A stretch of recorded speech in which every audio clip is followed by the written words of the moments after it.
This is a motor. It was a recent purchase. Someone's been working on it. It's never run right since the customer bought it. And seeing a lot of things. The main thing right this moment is a no spark issue. So we've got the wiring harness disconnected. And while, go ahead and turn it over. Let's go ahead and turn it over. So the plugs are out.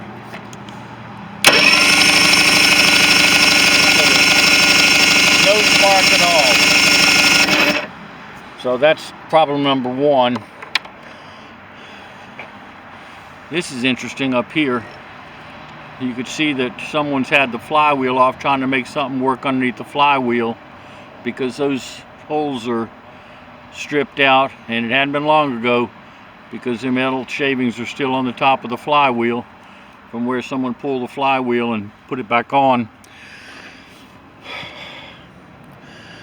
That's bad right there. That white stuff is some kind of silicone. Nothing that you put an engine together with, because the same amount that's on the outside, if not more, is also on the inside.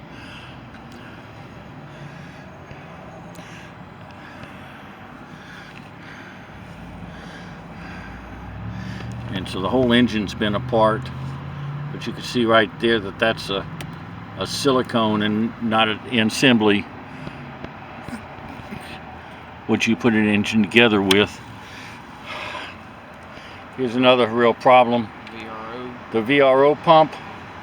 I doubt anyone mentioned to him, but that's the line for the oil, and so it's the oiler's deleted,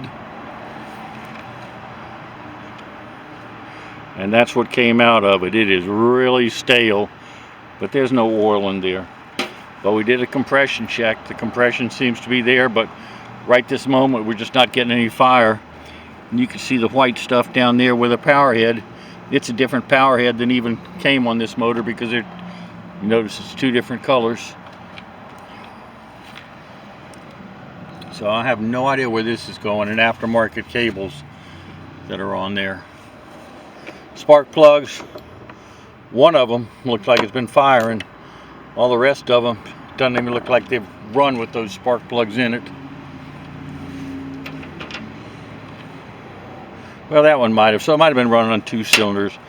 But that spark plug right there really doesn't look like it's ever been fired.